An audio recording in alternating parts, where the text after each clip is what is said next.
Yo, what's going on, guys?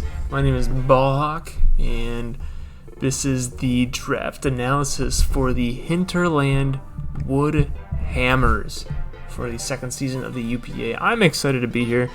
This is my first Wi-Fi draft league that I have had the privilege to draft my own team for. I'm super excited to be here. I've always loved the aesthetic that is provided by playing on the Wi-Fi. The in-game battles.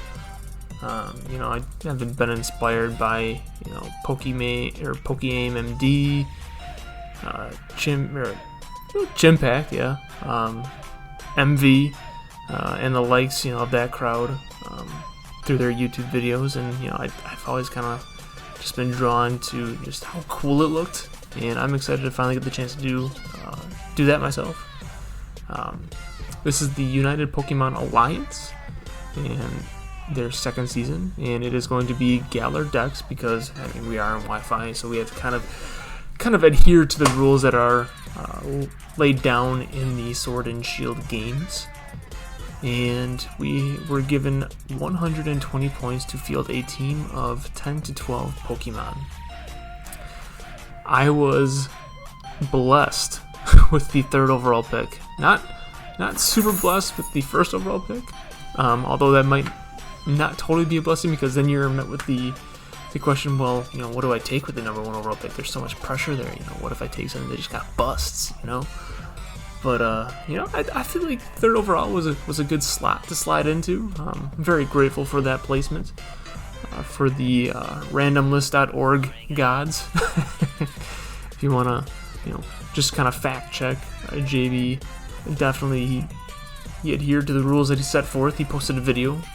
Definitely, there was nothing rigged about this draft order. So super cool that we got the overall pick. I've had my eyes set on a few things that I wanted to try out ever since we started playing in Generation 8. I haven't had the privilege to use the Pokemon that I took first overall. So it's always been on my wish list of if it's there when I get my pick, I'm taking it. That's the rule I've kind of laid down for myself.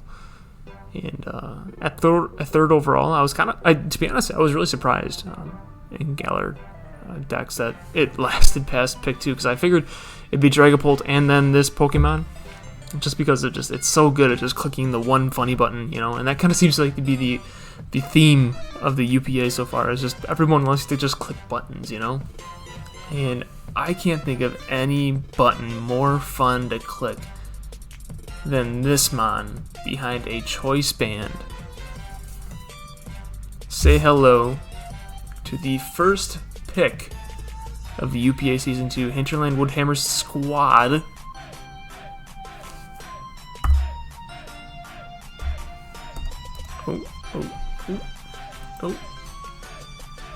Urshifu Single Strike, that's right. We single striking down the competition this season. Whenever you get the chance to just draft Wicked Blow the Pokemon, why not, It's just, you slap a choice band on this thing, and, I had to play against a team that had Urshifu Single Strike last season in the Sky Pillar Stadium, where my team it didn't have a single thing that could switch into this if it was wearing the choice band and comfortably live a hit and be able to, one, actually click a move the next turn, or survive the next turn to click a move, or two, to heal up or do something meaningful.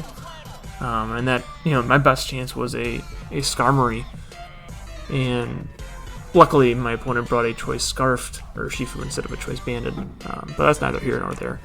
Just the sheer, the raw power that this thing offers to a team, it's deafening. I mean, there are a few things in the format that can, once they're on the field, there are a few things that can just strike down the sheer fear that this thing instills into the heart and soul of whoever is staring it down, like Urshifu Single Strike does. Just that crazy move, Wicked Blow, I would have liked to be a fly on the wall in the building where Game Freak decided to create this masterpiece and said, you know what, we're going to create a dark type move that just instantly critical hits, and that's it. Like who thought that was a great idea? I mean, I guess, I'm grateful now because I finally get to use it in the Draft League format, but like, I don't know, that just seems like, it's borderline breaking the format or the game. But I guess, they're not necessarily tailoring their games to Draft League format. They're mainly, making the games in the sense that everybody's going to have access to this. So, there's that piece of the puzzle as well. So, I was super excited at pick number 3 to get Urshifu for Single Strike. I had a plan that, once I got pick number 3 that, if this thing was there, I was going to take it. And lo and behold, it went Dragapult, Zygarde, and then Urshifu fell to me. So I was super pumped about that. And full disclosure, as all draft analysis should be, I am not recording this sober. I have had a couple of tequilas working in my third right now, and I think this is to the benefit of you, the listener, to kind of get, what I really feel. Like, if y'all have ever been to a party, you might have met somebody outside of the party, and you kind of talk to them a little bit, and you got a feel for who they are and what they stand for, but you're never really sure about somebody, what really makes them tick until they get a couple drinks in their hand and then they start spilling their guts to you. That's what this draft analysis is going to be. I'm going to be spilling my guts to you about how much I love the Hinterland Woodhammers team for the UPA Season 2. Oh my god, do I love this team. And one of the reasons is because of this next pick. Oh my goodness, dude. Okay, there are 20 people in this league, alright? So I took this at number 3. I had to wait till pick number 38 to choose again. Not in my wildest dreams did I think I'd be able to get this Pokemon at the back end of round 2. Like, what? No. This thing is like, I play in, my main focus is, or what I've been stuck playing in, is the showdown leagues where you have 16 people in your division, and this next Pokemon that I was able to land usually goes, like, it's definitely a top 10 pick.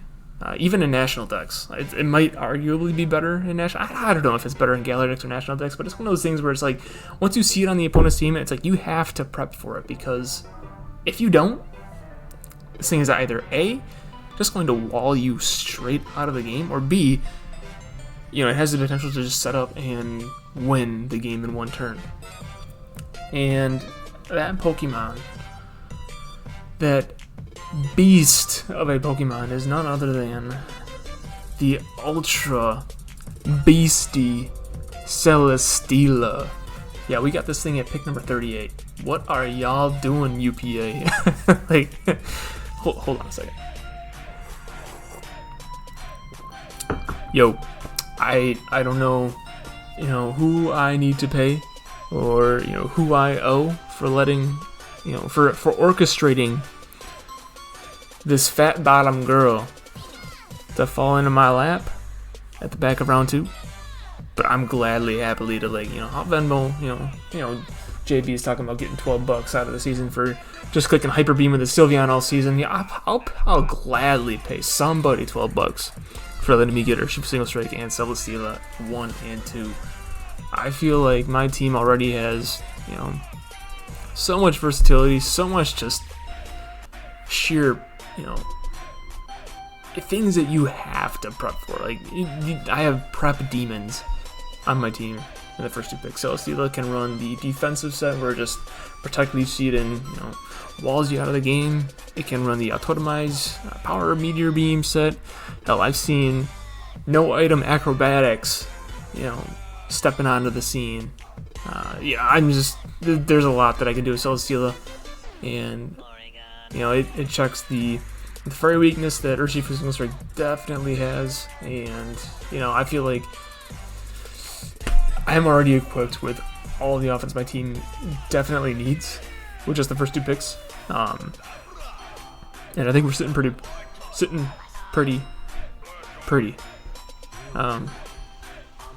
Yeah, that's the tequila talking.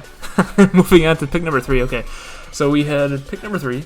We had the 3rd overall pick, the 38th overall pick, and then there were 4 selections between this and the next pick, and this Pokemon I actually currently have in the Sky Pillar Stadium, and I've been loving the hell out of it. And it's one of those things that are, it's bulky as all hell, and the special attack and just versatility and utility that it can provide, and just the sheer firepower that it has, and the longevity of it. You know, it's hard to kill this thing, and you know, actually get rid of it in the game. It's slowly becoming one of my favorite Pokemon, and that is Slowking Galar. And this Witch Doctor has, you know, it's working its way into my draft league heart. It's a Gen 1, you know, it stems from a Gen 1 Pokemon in Slowpoke, Slowbro, which means that it just gets stupid coverage. Like, you got like Ice Beam, Scald, Flamethrower, Future Sight, Psyshock, Psychic, Power Gem, Focus Blast, Thunder Wave. The only thing that, you know, it didn't get from the slow family is Teleport, and you know, I think it's a fair point that Game Freak decided to withhold that one from Slowking Galar, because I mean, had this guy gotten Teleport, it would just be completely, it would be meta defining. I think with Urshifu Single Strike gone on the OU ladder, I think had this gotten Teleport, there would probably be a Slowking Galar on every single team on the OU ladder. That's my opinion. Being the only Psychic Poison type in the game, which is, well, aside from Slowbro Galar, it's really a cool typing. You know, Poison not being weak to Psychic type is pretty cool. You know, there's a myriad of items that you can run in this. You know, Shuka Berry, Culpa Berry, Assault Vest. You know, it's weakness policy probably. I mean, you could probably get away with that. You know, you can run Nasty Plot, Calm Mind. I have loved this thing. It's just one of those things that can come in, you know, fire off an attack, or you know, run a Future Sight, sneak out, and you know, regenerate a third of its health. It's just one of those things that it's hard for the opponent to kill, unless you're kind of like, you know, unless you're like me in the Sky Pillar Stadium and you let it just die to a Mega Sceptile Earthquake. You know, that wasn't a very good decision on my part. But you know, like, you know, if you play like normally with this thing, it's hard for the opponent to kill it, and it lasts for the longevity of the game for the most part, and it's there to be a special tank, a special, you know, just it's a special backbone to your offense. Right now I've got Urshifu Single Strike being the offensive just cannon that's going to punch holes through the opponent. I've got Celesteela that can branch off on physical or special, and it could just be a physical or physical wall if it wants to be. And then I got Slowking Galar that is able to form dual functions as being a special wall and special tank. And it's just, you know, a very versatile mon. A grounded poison type that can come in and soak up toxic spikes as well. So that's a good box to check on your team as well.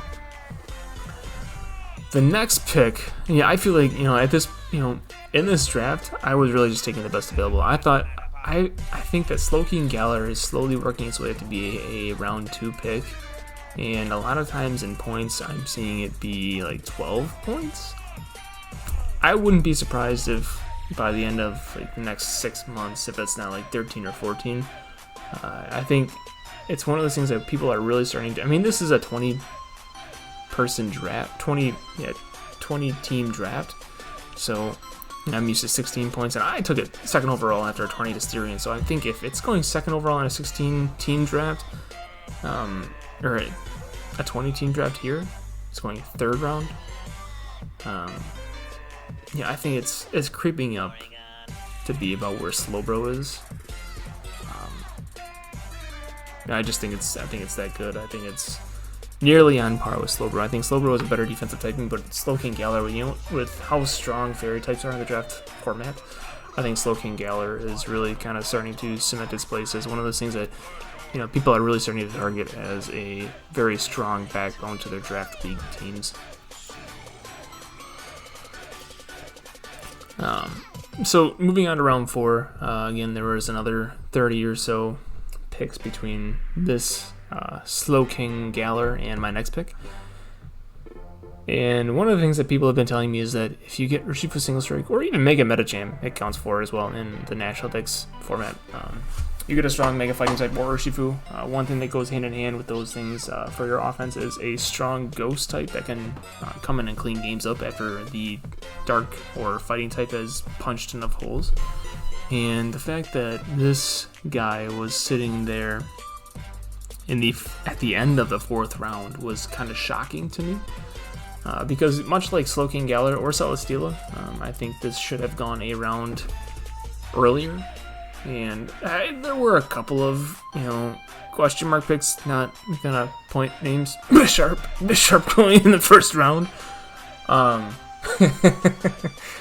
honestly don't mean anything like that. It's all in good fun. I do like Bisharp, but I think there was definitely some picks made along the way that opened the door for lucky people like me to land some of these big fish a round or two later than they probably should have been able to. And this next pick is, it's the perfect example. You're not supposed to be able to grab a Gengar in round 4. I think this Ghostly Cannon is usually a round 2, round 3 material. And I do have a second poison type on my team, but it doesn't necessarily scare me. I think that both of them, they perform a different function in their own right, and if anything, it opens the door for them to, have a little more freedom.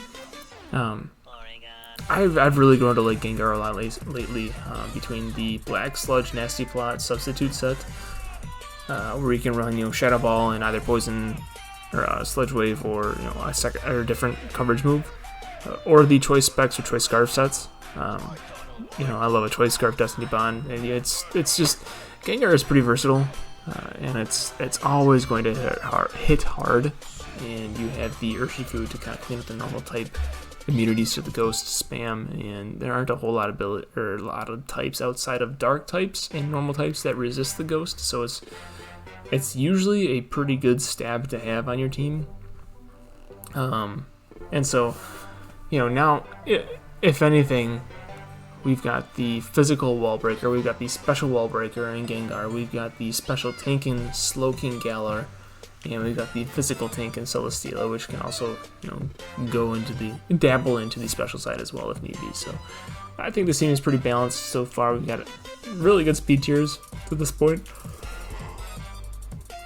Excuse me. And I really like where this team's going after 4 rounds. The next pick, I actually ended up switching it. I think there had been like an hour or so that passed after I made this pick where nobody made their selection yet, and I'm used to being able to, I have the rule in my server, and I'm not the only one. I think a lot of showdown servers have this where, if the draft isn't held on draftleague.nl like this one was, where it's easy to just go into your message on Discord and edit your pick or your Pokemon selection.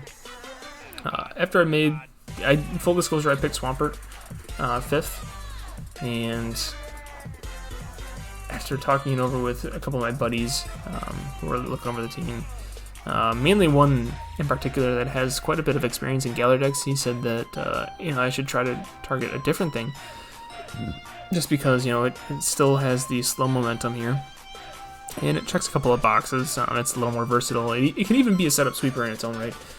And originally I had picked Swampert here, trying to get myself a ground immunity and a water type, or a electric immunity in the ground type for Celesteela, and the water type.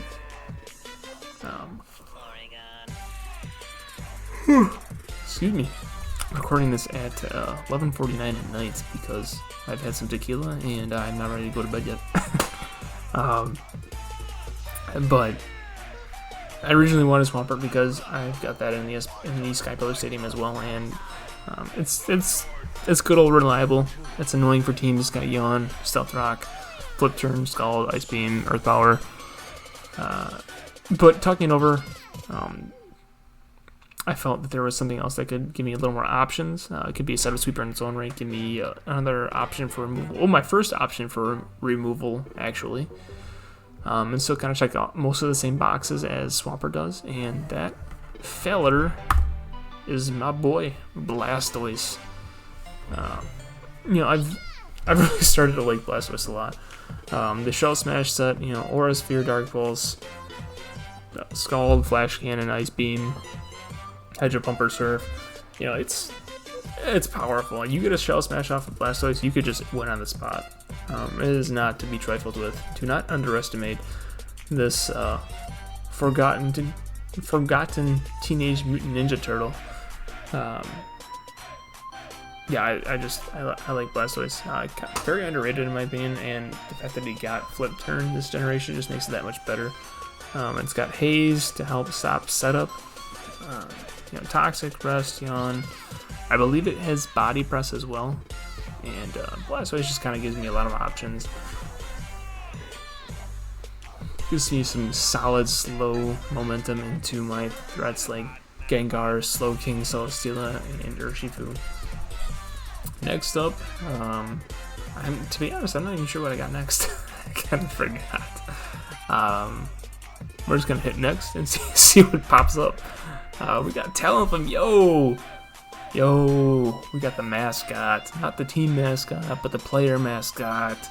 Yeah, this is honestly the first time that I can say that, you know, if you're on Discord and you're in the UPA server, you know that my profile picture is, or my PFP, my logo on Discord is a Talonflame, Ballhawk Talonflame.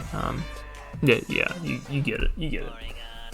This is actually the first time that I've actually gotten to draft Talonflame, or not necessarily I've gotten to draft it. I've had the opportunity to draft it many times, but this is the first time that it actually fits on my team, and I feel confident taking it here.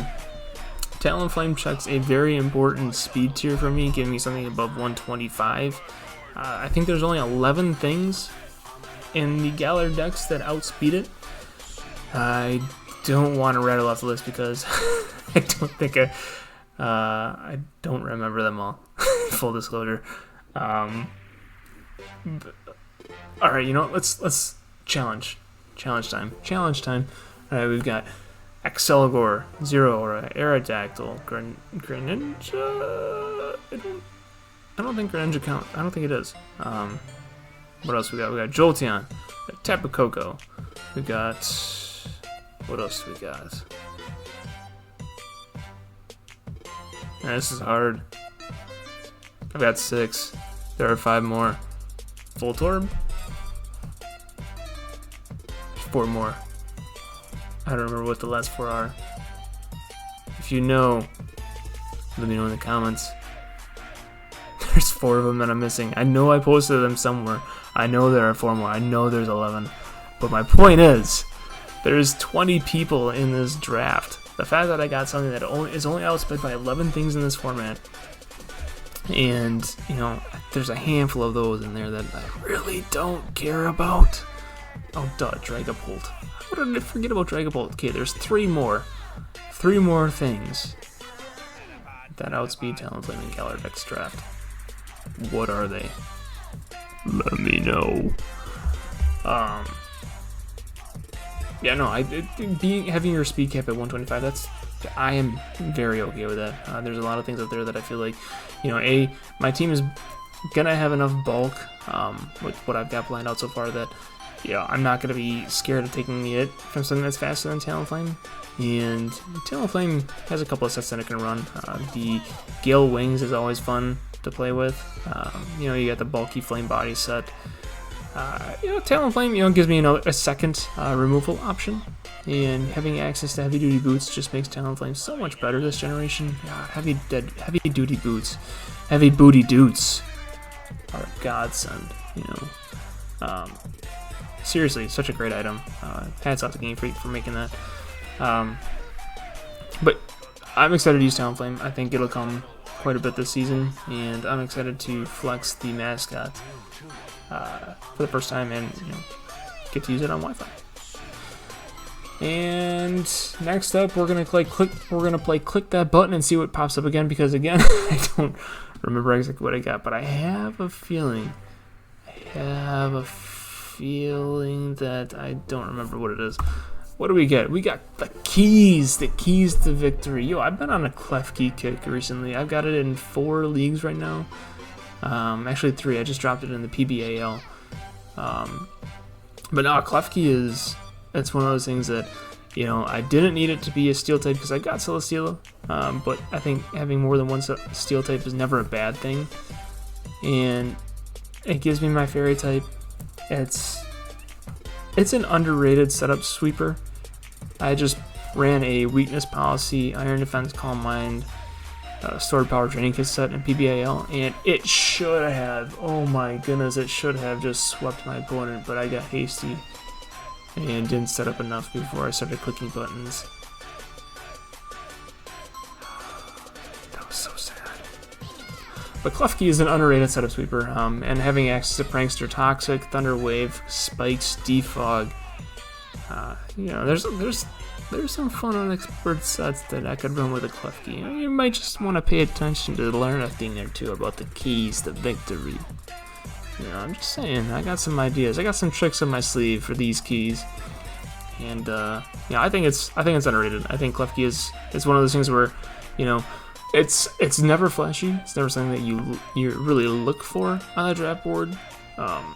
I think it's just one of those things that everybody sees usually, and it's like Klefki, it's there, but like, yeah, is it really worth 11 points, 12 points, whatever I drafted it at?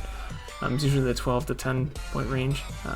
You know, is it really worth that? And when you look at all the things that it can do, you know, you get the Thunder Wave to allow Urshifu Single Strike to outspeed things, or Toxic to wear things down so that a Urshifu Single Strike Sucker Punch or a Scarf Gengar just cleans up. Or, you know, you set the Spike so that nothing can really switch it and take 2 hits from anything on my team. Or, you know, the Toxic to help, you know, a sub Leech Seed, or just Leech Seed protect Celesteela wall out the rest of the game. Like, Klefki just makes so much sense here. And I'm excited to welcome it to the Hinterland Woodhammers for UPA Season 2.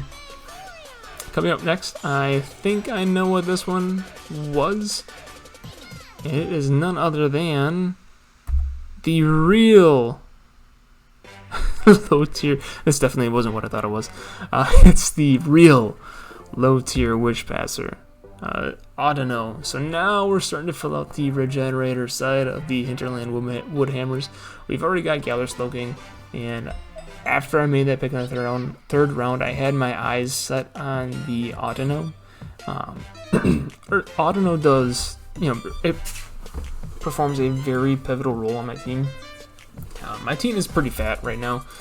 I've got Urshifu, which is mostly known for his offense, but it's not, you know, it's not like paper thin. I mean, it can take a hit or two. You got Celesteela, you got Galar Slowking, you got, you know, Gengar is a Glass King, and that's fair. You got Blastoise, Talonflame can be bulky, you got Klefki. All those things are very willing to accept a wish from Audino, the Gen 5 version of Chansey. Yeah, that's all I got. I think you know, Audino is just, it's one of those, you know, very solid, very reliable low tier things. It's got pretty, you know, similar stats on the special and physical side for defense, so it's very willing to run either physical or special defense, depending on the matchup, making it tough for the opponent to really break sometimes, especially when it can just pass off a wish and heal whatever switches in and heal back up 30% itself. That reason alone, I think, makes it one of the best Wishpassers in the game. Probably, you know, potentially the best. It doesn't have a bad HP stat. I think it's like in the 80s, between 80s and 100. So it's, you know, it's one of the better Wishpassers because it's going to be passing off a lot of HP. Having access to Knock Off, Protect, Wish, Thunder Wave, I think it's Toxic as well. Like, you know, those moves right there, by themselves, yeah, they pay for themselves for what I had to pay for Audino. Being able to giving me a Ghost immunity to help protect Gengar, giving me a second regenerator to help provide longevity for the game, and be able to pass wishes for not only, you know, providing longevity for Autono for switching out with Regenerator, but also being able to wish on HP to incoming Pokemon to better help them safely switch in. It's going to be invaluable for my team this season, and I'm excited to welcome Autono to the Hinterland Woodhammers. Now, this next pick, I do know what it is, and it's again, it kind of like after the first 5, 6, 7, maybe 8 picks. We're gonna go with 7. First 7 picks. I was kind of down on my budget, and I knew I was going to have to take advantage of very valuable low tiers, and I think I was able to do that. This next pick was the last more I guess mid-tier pick. I definitely needed to have a rock resist because Celesteela and Talonflame really don't want to take rock attacks, and you know, Gengar isn't really gonna want to switch on anything, so it's not really, you know, the team was very frail to Edgequake outside of Celesteela, and being able to take the immunity for the Quake attacks. But with this next pick, I definitely needed to get a rock resist. And in Galar decks, I've seen this thing really just kind of, you know, win games sometimes if the special attackers are gone. Just because of its ability, it's able to steamroll or to kind of snowball. Add a Chesterberry with Rest and Sleep Talk, and this thing is just hard to get off the board. And with the 9th pick of the UPA Season 2 draft, the Hinterland Woodhammer selected the true Nay Gang founder, the original horse. I guess not, it's not Rapidash, but the original Nay Gang member, Mudsdale. The Gen 7 ground type that just, you know, the stamina of this thing, just, it's hard to get rid of. You know, you had a Rindo Berry or a Pasho Berry, and its weaknesses are going to have a hard time getting rid of it before they take a chunk of damage, man. This thing has Toxic, Rest, Sleep Talk, Stealth Rocks, Earthquake, High Horsepower. I believe it has Body Press to complement its stamina ability. Like, this thing can just win matchups. Like, we're getting it for, I think, I don't remember what it was. I want to say it was like 7 points. I don't think we had to fall below 7 points. It says it right on my screen. I see it now. Y'all are probably like, man, this guy's a dunce. We paid 7 points for Mudsdale, and I feel like that's phenomenal. Phenomenal value. Not only for like what my team needed at this point, but just in general. I think Mudsdale is a very solid ground type. You know, it's just one of the things where it provides a very solid defensive backbone to your team, where I feel like I've already got a very solid specially defensive backbone, and being able to add Mudsdale to bolster the physical side is exactly what the doctor ordered at this point. Moving on, the next pick is a Pokemon that I've also been starting to fall in love with in draft format in general. The other forms of this guy have been, you know, they've been the life of the party, but I think that this guy is kind of, you know, he's just kind of sitting at the beer pong table, kind of like running the table, like, you know, just, you know, he's keeping an eye on everyone else in the room. The other forms are just like, yeah, I see you guys, I see you. I just don't want to play in your court, you know. Beer pong's my game. I'm not about the dance floor, you know. I'll just sit here and start claiming lives. I'll just keep, you know, running the table and keep icing the competition. That is none other than Rotom Frost, aka On the Rocks. Keeping your drinks cold in Season 2 of the UPA, we've got Rotom, the most underrated Rotom form, Rotom Frost. The fridge is back, baby. He is here to rattle off super strong Blizzards, Volt Switch, Thunderbolt, Will-O-Wisp, Toxic, Defog with heavy duty boots, Choice Scarf, Choice Specs, Trick, Defog. Yo, this thing has got it all. It's a very underrated mon, and I'm excited to shed light on the breaking potential that this thing has. You talk about like fantastic coverage, yeah, for 6 points, Bolt Beam coverage, dude. This thing's got a 105 attack or special attack set. I think it's around there.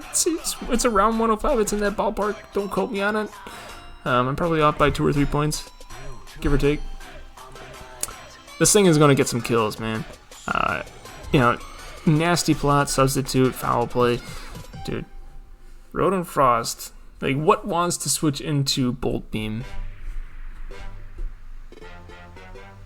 That's the list. Like there's nothing. Like, I'm excited. I think Mudsdale's here to take care of some of the grass types, the flying types. It's just it'll be matchup dependent. I think most weeks it's not going to come every week. I think it'll probably, if I had to guess, I'd say it'll come about 6 of the 12 weeks that the season's going to run for.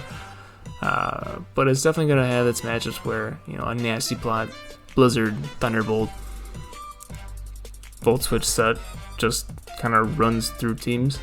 And if that's the case, I'm happy to exploit it. Thank you very much for letting Rodent Frost come to me in the 10th round. Keeping your drinks cold on the rocks. Pick number 10. That is pick number 10, Rodent Frost. Pick number 11. This one caused a bit of discussion, is how I'll call it, in the chat. And it was brought up on the draft stream by JB and Shayquaza. And I stand by my opinion that this Pokemon has been stepped on. It has been kicked in the mud. It has been laughed at. It has been spat on. But let me tell you, the Hinterland Woodhammers, we see the true value. We see the strength that lies within this grassy, beautiful, majestic wonder that hails from the land of Galar. I'm excited to complete the Regenerator trifecta with the ultra underrated Eldegoss. It's not. I'm not gonna sit here and argue with you that its move pool isn't great. Yeah, that's a known fact. I mean, it's got Rapid Spin, Leech Seed.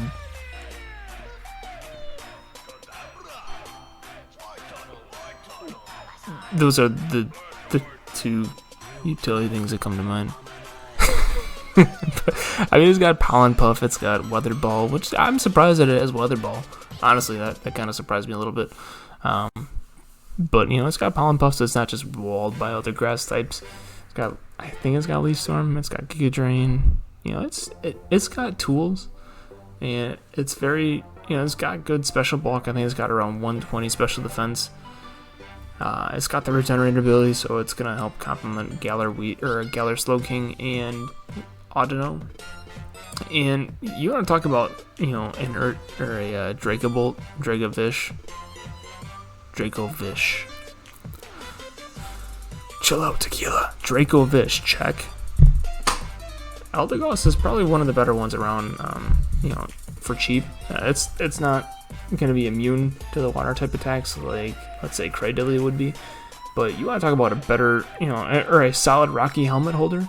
I mean, I'll sit here and wait for you to point me to a bigger head for a big old Rocky Helmet in Galar decks.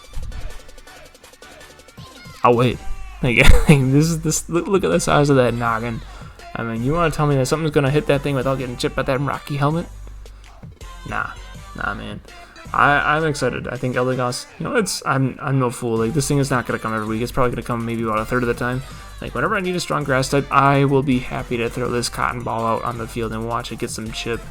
Set up Leech Seed, Rapid Spin. Hell, Cotton Down even has its days where it might be helpful to add that. I've lost to Cotton Down or Eldegoss in the past. And shout out to Almighty Arceus back in Season 2 of the Sky Pillar Stadium. That was a difficult match to swallow. But, I stand by Eldegoss. I will gladly take Eldegoss as my Galar Dex grass type, especially when I have 2 other Regenerator Mons on my team. But so at this point, I feel like I've checked all my boxes. The only thing that I feel like I could use a little more of is maybe some hazards. Just something that maybe gives me, the ability to win a certain matchup where I otherwise wouldn't. And I think the ultimate trump card at this point is nobody wants to fuckle with Shuckle. And for 4 points, it kind of just fit perfectly on the team. It gives me access to web, stealth rocks. I got a sturdy user. I got, encore. I got knockoff. There's a lot of utility that Shuckle provides. Plus, having 230 in both your defense stats. Like, come on, this thing is thick. Like, I've actually, to be honest, I shit you not, I have seen somebody run a contrary Shuckle, set up Shell Smash. I think they had Rest and Sleep Talk as well, and proceed to sweep after setting up a Shell Smash with a Shuckle. I think they 5-0'd their, or they 5-0'd their opponent. I don't even. Yeah, that was beautiful Shuckle play. Like, nobody, like, it's just case in point. No one wants to fuckle with Shuckle. If you see that I bring this, you might as well just forfeit at this point. UPA. If Shuckle don't kill you, Urshifu will. He's gonna set up the sticky web so Urshifu, Gengar, they don't care about speed anymore. No, they just run choice band, choice specs, and just run right through you. Honestly. And that was really all that I was looking for at the end of this draft. I mean, it's just something to help accent my team and help put it over the top. And with that is my draft. I will leave you with this last slide. I like to provide this with all my drafts. I've taken a slide out of my draft prep doc. If you have heard of me before, it's most likely because of the Sky Pillar Stadium, the league that I own and run, or it's because of my prep doc, the Team Hawk Battle Prep doc.